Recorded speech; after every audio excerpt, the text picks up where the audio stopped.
Assalamualaikum warahmatullahi wabarakatuh. Selamat pagi anak-anak. Berjumpa lagi dengan Bu Setia, Bu Titi, dan Bu Feni. Sebelum memulai pembelajaran hari ini, alangkah baiknya kita berdoa terlebih dahulu. Berdoa dimulai. Berdoa selesai.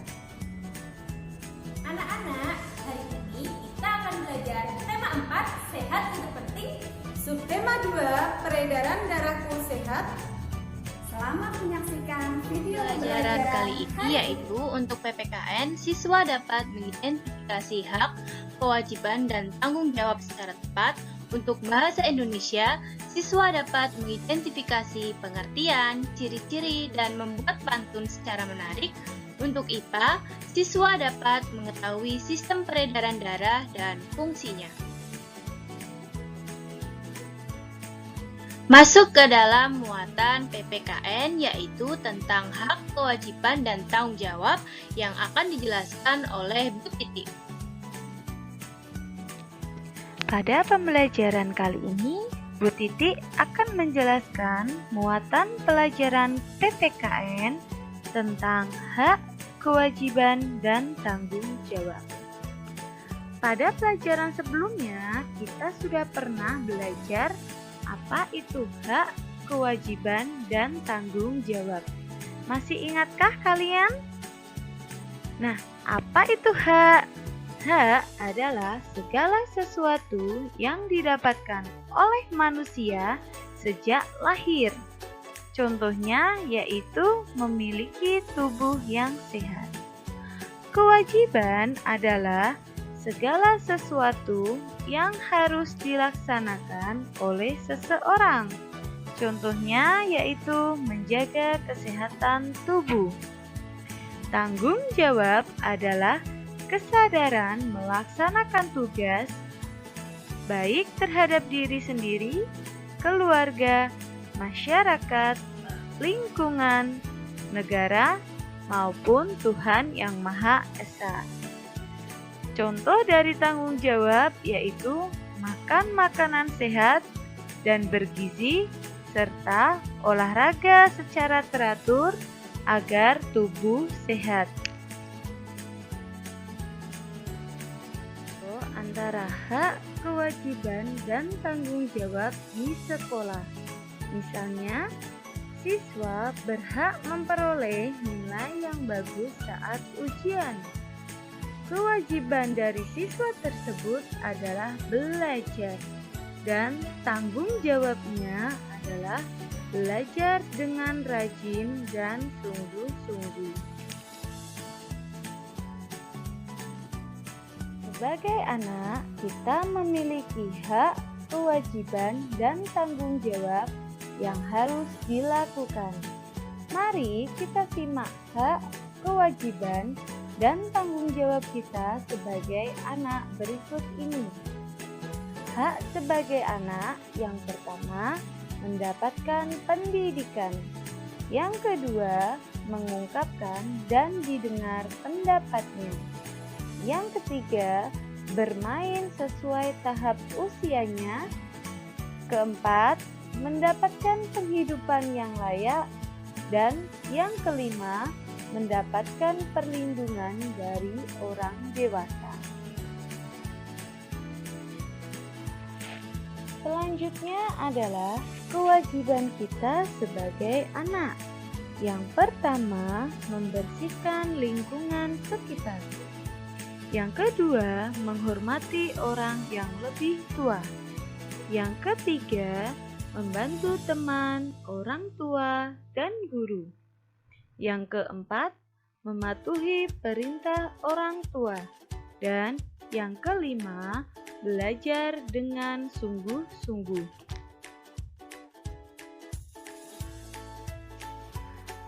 Tanggung jawab sebagai anak.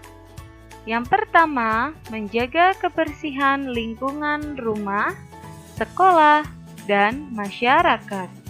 Yang kedua, menjaga persatuan dan kesatuan di rumah, sekolah, dan masyarakat.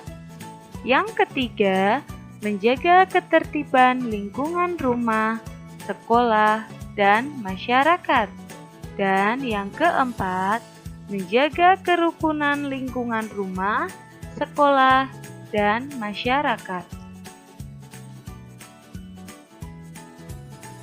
Kita harus bekerja sama melaksanakan kewajiban dan tanggung jawab sebagai warga masyarakat. Jika tidak, maka kehidupan bermasyarakat menjadi tidak teratur. Salah satu bentuk tanggung jawab adalah melakukan kegiatan gotong royong, membersihkan lingkungan sekitar.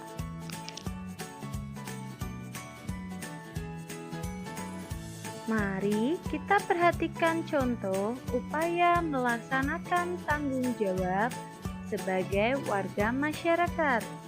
Yang pertama, berpartisipasi dalam kegiatan gotong royong di masyarakat. Yang kedua, berpartisipasi dalam memberikan bantuan bagi korban bencana. Yang ketiga, memanfaatkan usaha kecil dan menengah di masyarakat. Yang keempat, menjaga interaksi yang baik antar warga masyarakat. Yang kelima, membiasakan musyawarah mufakat dalam mengambil keputusan bersama. Yang keenam, mengembangkan wisata budaya lokal. Yang ketujuh, melestarikan permainan tradisional.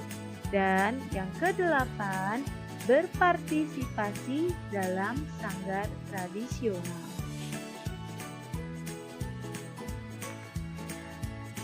Bentuk tanggung jawab kita terhadap keluarga yaitu belajar dengan sungguh-sungguh, menjaga nama baik keluarga, menjaga kebersihan rumah, menjaga keamanan rumah, dan menjaga kerukunan antar anggota keluarga. Sedangkan bentuk tanggung jawab kita terhadap lingkungan yaitu menjaga kebersihan lingkungan, menjaga ketertiban lingkungan, menjaga keamanan lingkungan, menerapkan toleransi di masyarakat, dan melaksanakan aturan di lingkungan.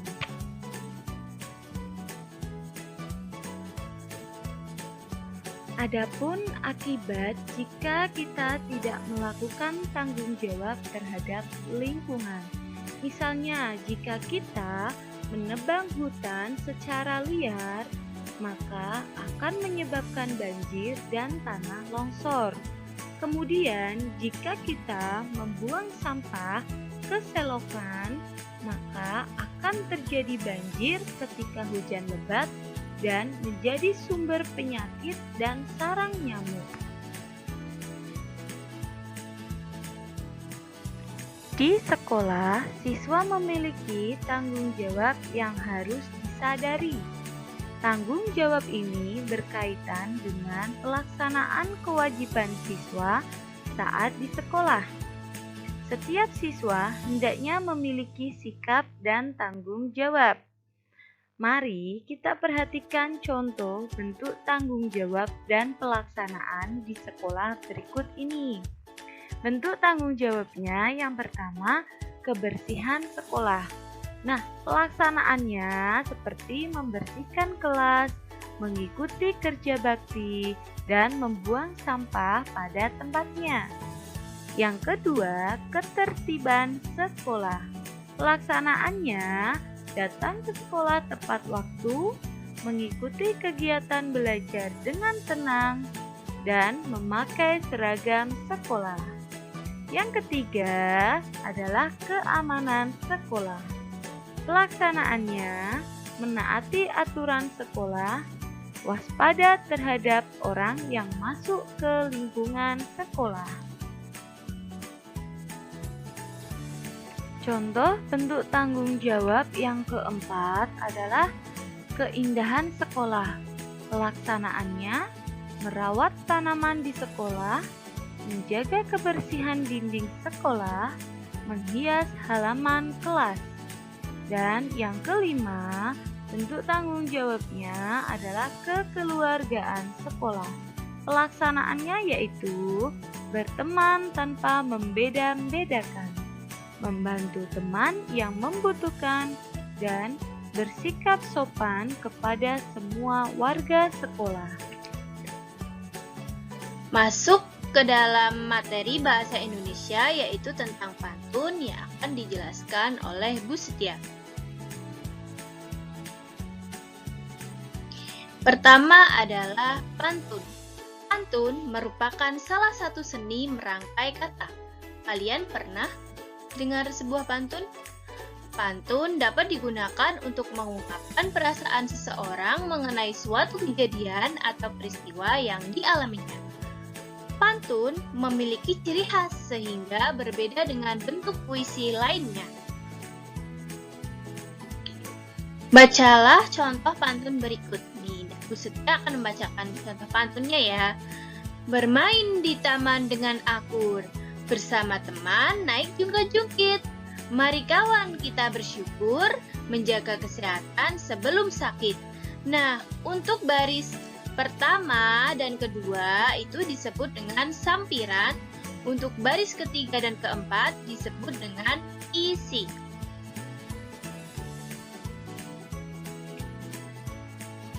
Selanjutnya ada ciri-ciri pantun. Ciri-ciri pantun ada 4, yaitu yang pertama, bersajak ABAB. Yang kedua, terdiri atas 4 baris dalam satu bait. Yang ketiga, setiap baris terdiri atas 8 sampai 12 suku kata. Misalnya nih, tacin paparera. Nah, itu dihitung sampai 8 atau 12 kata. Selanjutnya, ada 2 bagian yaitu sampiran dan isi. Sampiran itu baris ke-1 dan ke-2, yang isi baris ke-3 dan ke-4.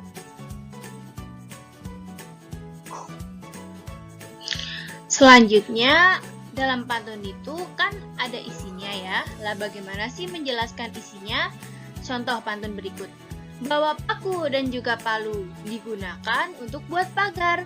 Olahraga rutin sangat perlu, tubuh jadi kuat dan bugar. Nah, itu kan baris ke-1 dan ke-2 ada sampiran. Baris ke-3 dan ke-4 ada isi.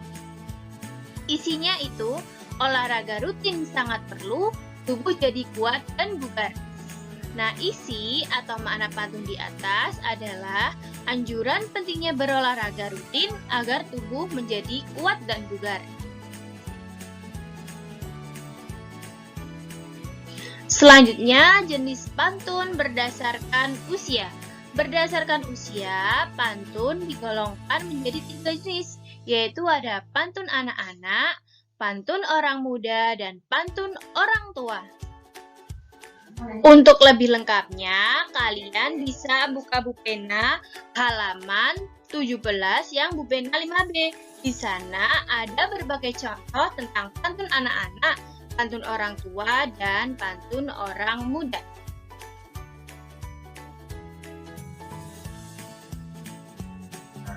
Selanjutnya, berdasarkan isi, pantun dibedakan menjadi 4. Yang pertama ada pantun nasihat. Pantun nasihat berisi anjuran agar kita menerapkan suatu hal yang disebutkan dalam pantun tersebut. Contoh pantun nasihat seperti ini. Jalan-jalan ke Gunung Pancar, sampai di sana melihat-lihat. Peredaran darah akan lancar jika bergaya hidup sehat. Nah, pantun nasihat tersebut berisi agar kita menerapkan gaya hidup sehat. Selanjutnya ada pantun jenaka.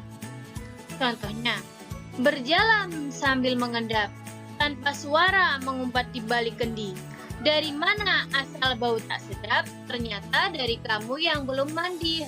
Kan lucu ya, jenaka itu lucu. Pantun jenaka berisi candaan tentang asal bau yang tidak sedap. Selanjutnya perhatikan pantun berikut. Pergi mendaki ke gunung tinggi. Di tengah gunung ada gua. Nenek coba unjuk gigi, tapi sayang cuma 2. Nah, kalau ini termasuk pantun apa ya teman-teman? Ya benar, jenis pantun ini bukan jenaka, bukan juga nasihat, tapi pantun teka-teki. Nah, mari kita bahas tentang pantun teka-teki.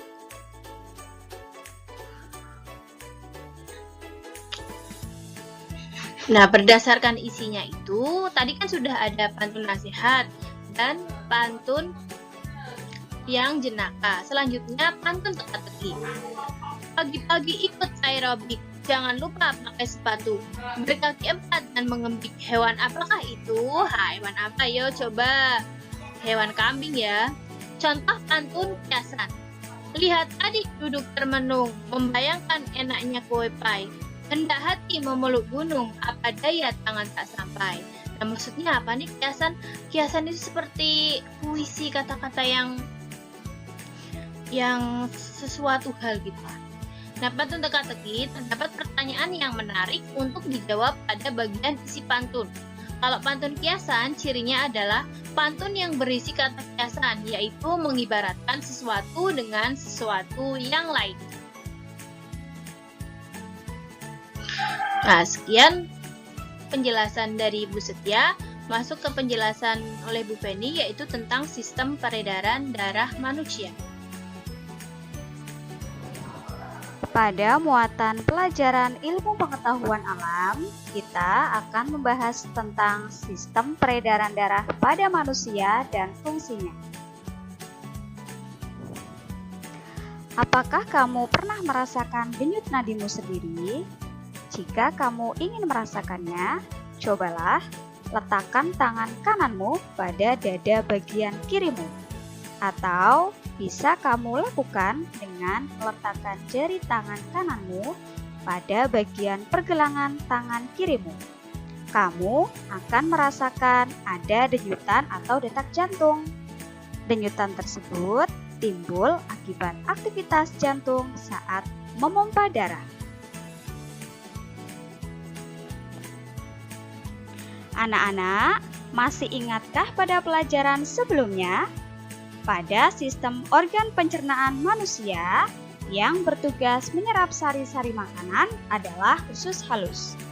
Di dalam usus halus terdapat adanya pembuluh darah. Di dalam pembuluh darah terdapat darah yang bertugas untuk mengedarkan sari-sari makanan tersebut ke seluruh tubuh. Tidak hanya itu, darah juga mengedarkan oksigen dan membuang sisa metabolisme tubuh seperti karbon dioksida. Lalu, bagaimana caranya agar darah dapat mengalir ke seluruh tubuh? Darah mengalir ke seluruh tubuh karena peranan dari jantung yang membentuk sistem peredaran darah.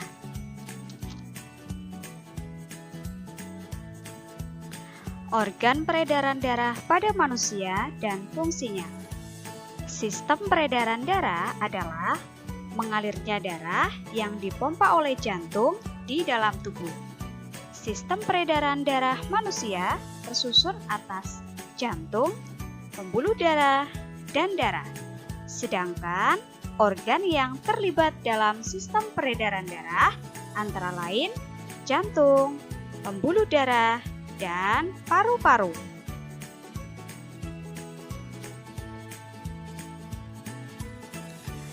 Peran dari jantung, pembuluh darah, dan paru-paru. Pada sistem peredaran darah, jantung berperan untuk memompa darah ke seluruh tubuh. Sedangkan pembuluh darah berfungsi untuk menyalurkan atau mengalirkan darah. Dan paru-paru berfungsi sebagai penyedia oksigen.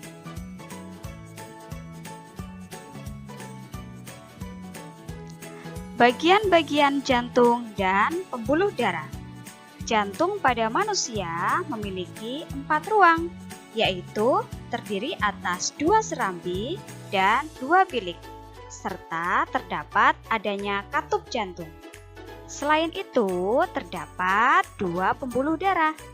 Perhatikan gambar berikut. Bagian yang pertama adalah serambi kanan.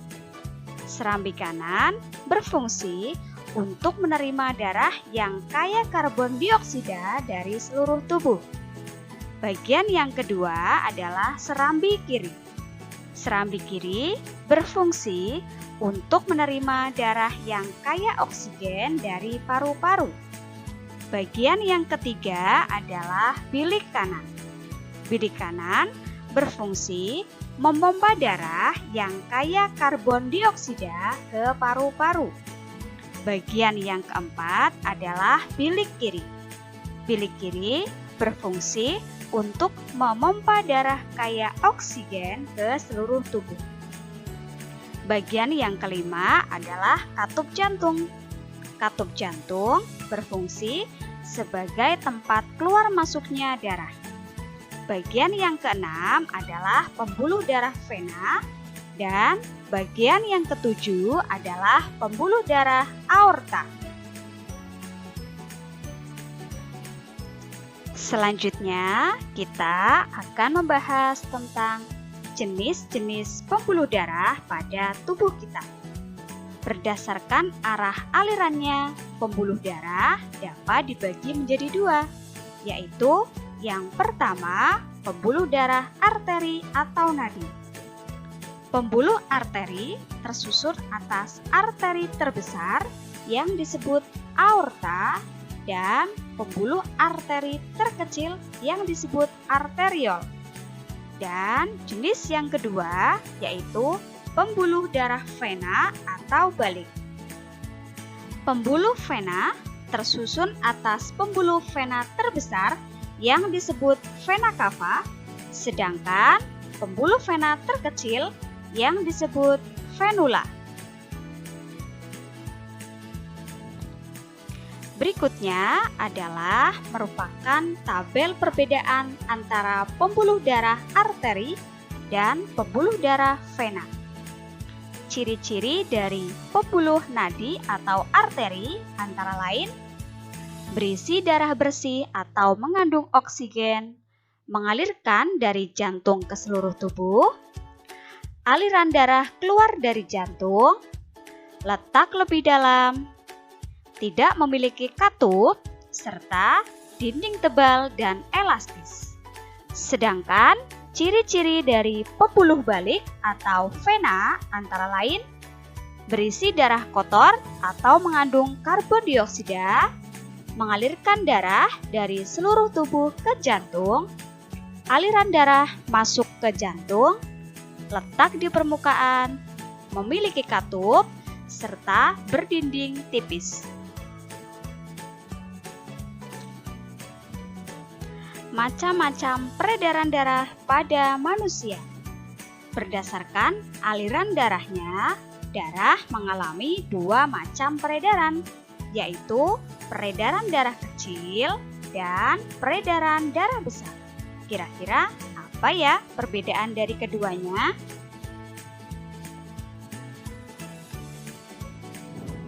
Yang pertama adalah peredaran darah kecil. Urutan aliran darah pada peredaran darah kecil yaitu darah dari bilik kanan akan menuju ke arteri paru-paru, kemudian menuju ke paru-paru, selanjutnya ke vena paru-paru, dan kembali masuk ke serambi kiri.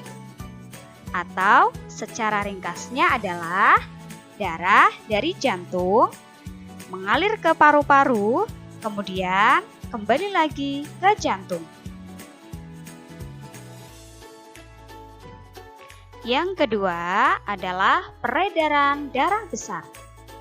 Adapun urutan aliran dari peredaran darah besar yaitu darah dari bilik kiri menuju ke aorta, kemudian arteri, dan menuju ke seluruh tubuh, lanjut ke vena atas dan bawah, dan kemudian masuk ke serambi kanan. Atau secara ringkasnya adalah darah dari jantung menuju ke seluruh tubuh, kemudian kembali lagi ke jantung. Jadi, bisa kita simpulkan bagian yang berwarna merah atau aliran darah yang berasal dari paru-paru dan menuju ke seluruh tubuh pada gambar menandakan bahwa darah tersebut kaya akan kandungan oksigen. Sedangkan bagian yang berwarna biru atau aliran darah yang berasal dari seluruh tubuh dan menuju ke paru-paru pada gambar menandakan bahwa darah tersebut kaya akan kandungan karbon dioksida.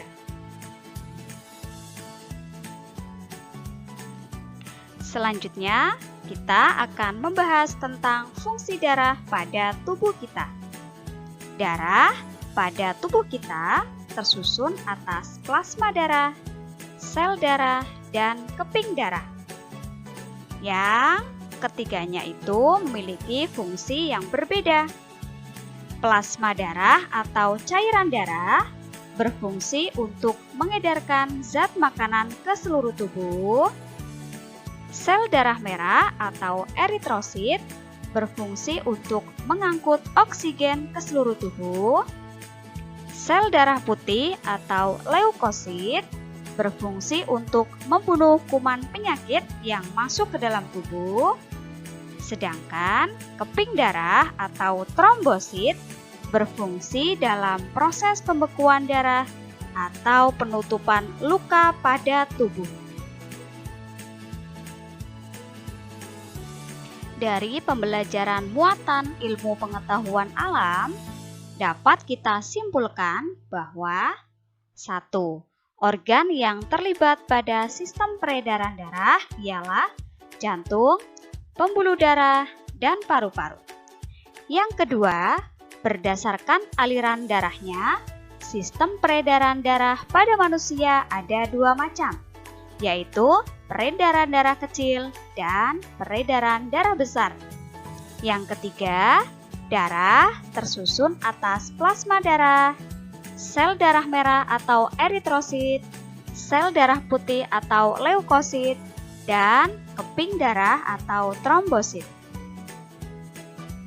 Anak, setelah kalian belajar tentang PPKN, Bahasa Indonesia, dan IPA, ada tugas untuk kalian nih.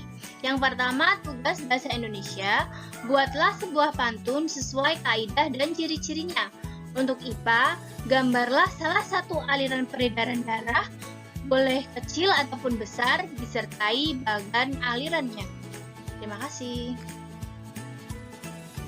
Terima kasih telah menyaksikan video pembelajaran hari ini.